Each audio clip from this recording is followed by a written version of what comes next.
Okay, it's been a while, but a lot has happened, so I'm gonna make a part two to the fuckery series of why it's always broken. Um, I just came back from vacation yesterday, and everything's broken. I knew two things were broken before I left, and that was gonna be easy. I had my other truck, my blue truck, and I started it up, and I had a taillight out, so easy fix. Um, Then when I was away, I had new tires show up, which were supposed to be here last week. And it's a two-wheel drive truck, so I needed something meatier in the back because it's winter. So it took a while, but I got somebody to put them on, and then fix my spare on that. I have a pitman arm that's bad, or not pitman arm, idler arm, and the bracket. So we're gonna take care of that. Not today, but this truck had a plow on it. I had to disconnect that in the piss pouring rain. And when I went to start it, the gas line's bad. So I have the whole kit over here, and I'm doing a gas line on it. So that's why I had to pull the plow off so I can get it inside, so it wouldn't be so miserable to do. So let me show you. Okay, so I have this Dorman kit to do nylon gas lines. Yeah, this is the smaller one. This is a 5/16. This is usually the return size, but on these 2003 and newer trucks, they only have a single line coming up. The fuel pump is the regulator, so it sends what it needs. So from here, it's got like a bendy line, and then it goes to steel, and then it had like another bendy line in the back. But I'll show you. I already fixed part of this before, so this is not a super new issue, but it is an issue. I got one of these, which is this 3/8 steel clip-on to 3/8 line. I could use the tool, but when it's out and not underneath the car, what I like to do is I learned this trick from Half-Ass Customs. He made a block of this out of wood. He just cut it in half and used a drill bit. What I did is, this is the size I need. That's 3/8, that's 5/16 1/4. I use this to clamp the line, kind of like a brake line flare. I put the line flush here, and it's got like a spot where the fitting is supposed to like go through. So I just use that, and I clamp the line in the vise, and then I have a block, and I take the little plastic insert out of there, and then I just tap it down with the hammer, and it works a lot easier than the tool. The tool is borderline not worth buying, but I got a good deal on this, and it came with all these fittings. If you add this up, this is incredible, like how much this costs. And then these are nice. This is a lot nicer than the wood that he uses, but his was also, free, and it took him 10 minutes. And then I stocked a couple barbs in here. So let me show you the barbs that come with this and the barbs that I bought. It's hard to say that these are not really them. I think I threw out the other barbs. They had like 2 of these ribs on there to grip the line, and I did it before, and the line would leak. There was not enough barbs to stop it, so I ended up having to cut the line shorter. It was too short, so then I had to rerun a whole new nylon line and do it again. This, using barbs, is really nice to extend the line, but it's nicer to use the tool for that. But I'm trying to see if I can find one of those. Even with these, this one you see here has an extra barb on it compared to this one. This one's more prone to leaking, but it's probably fine. It was only on the smaller ones that I was having that problem. And then there's an opposite side of this kit that has like a cutter and more stuff. So right here, get the line on. I'm not gonna take out the old line. I'm not gonna snake it out. I just don't give a rat's ass. Fix that. Just been jump starting something off of this. But I just put that fitting on there. I ran the line down there in the most nice way that's not gonna chafe, and now I'm just gonna zip tie it to some shit that's not hot, and I'll go back down there. Okay, so I'm under the truck. This is the line I'm running. Those two lines there are the rusty ones. One is vapor, but I have that disabled on the truck, so nothing liquid flows through it, and the top one is gas. And you can see how crusty that is, but that's not the problem.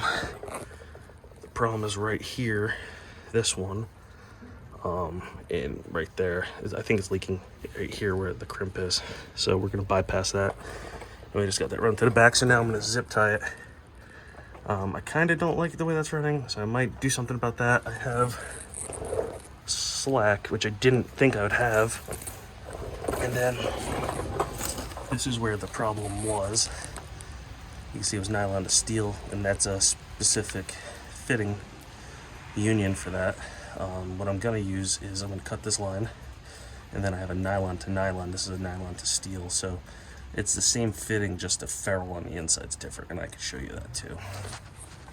Okay, so this is the gas line. I just cut it, and I had a little bit extra over here. I'm gonna have to cut that down. It's not a square cut. You want as clean as cut as possible. So it's gonna go like this. First you put that on there, then the nylon, and I put it closer to the end, the nylon, but I already pushed this on like this, and then I let the brass push it back, and then this is gonna push that down, and it compresses it so it can't leak, and then the same thing on the other side. I'm gonna leave a little bit of slack, so if I screw up, I can fix it, but I'm gonna put that together, then I'll show you. So what I do is I tightened, before I put this bolt together, I was just holding this side out, tightened this one on first since it was used. I just wanted to make sure I got a nice tight seal. Not that it matters because this line does not go bad, the plastic. So then I put this side together, and then I held the wrench here so this whole thing didn't twist, and then I just tightened this until it's nice and tight. So it's going to eventually get tied like that. I'm going to leave this line there. I'm not going to reuse that fitting ever. I don't like to. You can probably just need new ferrules, and I'm going to put the fuel pump relay back in, start it, make sure it's not leaking, and then tie it all up, make it look pretty, clean this mess up, shove this thing outside, and fix the next thing, because that's a real pain in the ass, the next thing. Alright, that doesn't seem to be leaking. Down underneath isn't leaking. I threw a zip tie on it. I was thinking maybe I would do an oil change while I was down there. I want to show that. I bent the cover. I hit the garage on the way in. I thought it would go further. I should have known. I was going to do an oil change, but it doesn't need it for another 1,500 miles. So if it ain't broke, don't fix it. I was going to do it while it's nice out because it's the dead of winter. It was like 0 degrees for a long time. But the snow's melting. We have over a foot. If I need it, I'll go to one of those quick oil changes places. I've never done that before, but I got a coupon in the mail. So I'm going to clean up some of my tools, kick this thing outside, and then we're on to the next thing. Okay, I got this unit back inside. I don't like to leave it out there. It's been left outside for a long time in its life, but let her dry off, stay back at our home. Running this pig right now. It's good for it. It's been sitting for a little bit. If it wasn't raining, I'd probably go up the block. I might want to do a few things on this. Thinking about going to Daytona this year. So, let her run. Okay, so I got some new tools here. Well, that's running over there. I'll show you. The next project, I ordered these fucking things. There should be pretty much the same size. There should be like just the metric, the standard deviation between it. I gotta tighten the power steering line on my tractor trailer, but that's the least of the problems for that thing right now. I'm gonna do that when that comes to the shop. I have to fix the truck before I can even get it here. So that's part of the next project. I said the fuckery never ends, so I'm with my truck right now. Service truck here. This is what I had to fix yesterday, the gas line.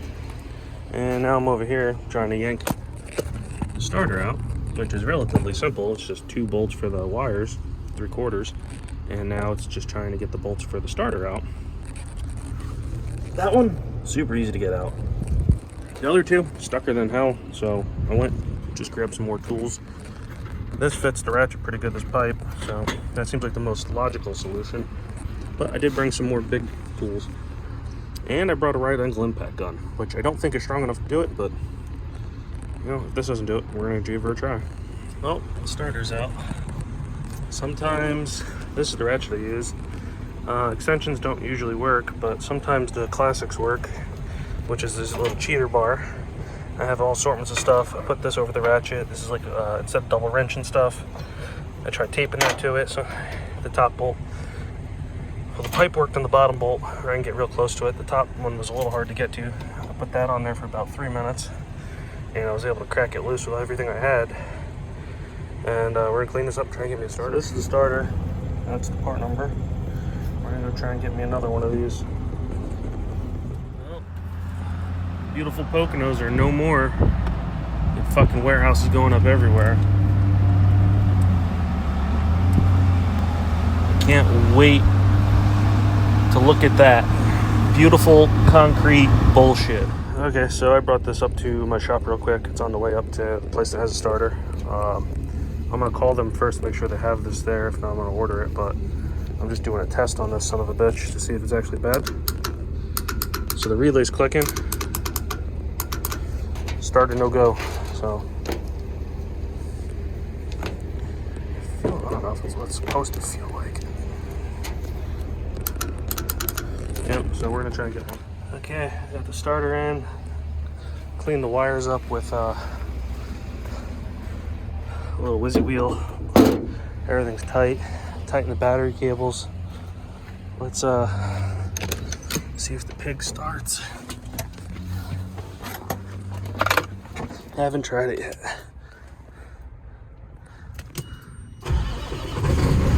Haha, motherfucker!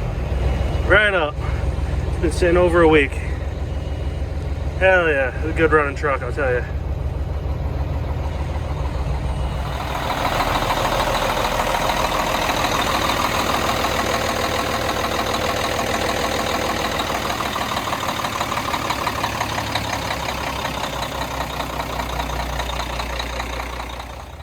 This is the other truck. These are the tires I just got on there.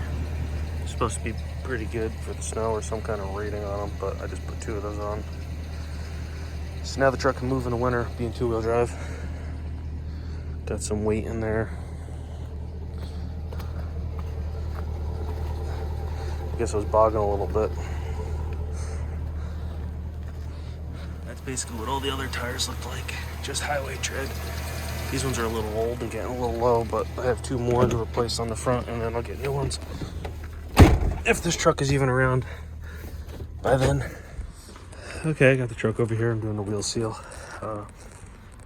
Drum's dirty, and the shoes are dirty. I'm gonna use some diesel and clean that up. I have the old seal out. This is the new seal. It's supposed to be like a heavy duty. Never seen this before. It comes with this. It says it's supposed to swell the seal up, make it seal better. I just stuck it in there. I'm gonna tighten this up, try it out. But we're gonna clean this up. Get the nuts on there. Clean the brakes up, shove it back together. Clean the cap up, put some oil in it. Hopefully it holds. And I'll be on to the next project. Never ends. This isn't really a what's broken anymore video. This is like a and then. This is part of the muffler. I just replaced that muffler this year. And the stack slips into it, but the stack was wobbling, so I just welded it to what was left of this flange. That's gonna go in the scrap pile. And then I threw the clamp back on it. Hopefully it holds. But when you're welding, you find more stuff to weld. Like I said, it's and then. I stepped on this and it was wobbling. There was a hole in it. It was cracked for a little bit. So booger welded it. Some of them are not bad, but this right here was a little hole. So, oh yeah, cook it right on there. I'm gonna get new fenders probably in the spring.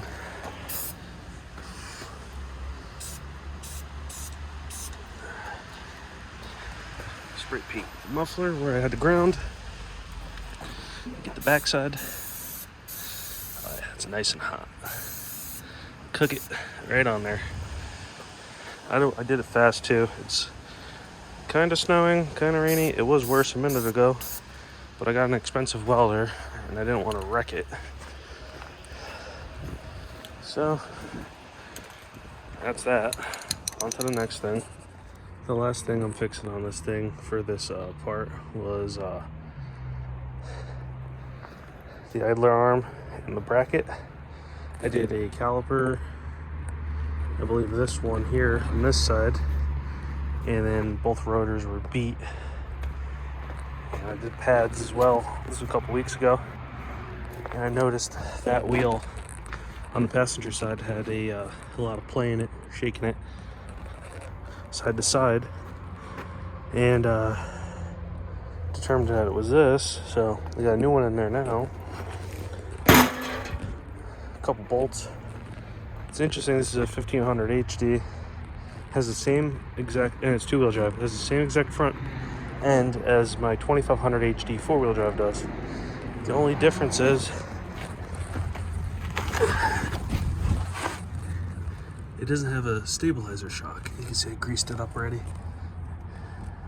So I was wondering on the drag link that goes back and forth why there was a second hole, and then I just realized that there was no shock in there. And I jacked this control arm up and wiggled the wheel back and forth, and it had no side to side or up and down play. And I'm doing the same on this side. Has a Scotia play, but I don't have anybody to twist the wheel back and forth. But it's not super bad that I'd be concerned about. I could feel this when I was driving yesterday, even though I had the parts in the back of the truck for a little bit, but I could feel it, and I knew it was time to do something about it. This truck's also been getting in everything as of lately. It definitely needed in everything. When I started driving it, you see it has different style fuel system. It has a feed and a return, and it's got plastic lines running all the way to the back. This went out about 2 months ago. I was charging the truck at 17 volts, so that had to go. The cruise control module, the cable kept popping off the throttle body. But that was my fault because I took the original cruise control off to put on this truck. This truck got the cruise control from that truck back when I thought this truck was going to be a parts truck. And then I did some work to it, and it runs good, and so I decided to just keep driving it. It's got a new AC tensioner down there because that was rattling around real bad, like the other truck was too. And I don't know, besides it's got a couple things, but it hasn't been too bad. I gotta fix this. The window switch keeps popping out of there. It's these stupid clips, but I don't want to put that back together just yet because I think it needs a window motor. I think that's the only thing wrong with it right now. The window motor works, but it's a little slow. And it needs some tint. It's the front windows, those are the factory tint, but this is like a fishbowl and I hate it. So that's coming up. So this is until next time on why is everything always broken? So I'm sure there'll be more broken shit. I'm gonna go test drive that blue truck, and I'll find something else broken along the way. And if it's not, it will be. So till the next time.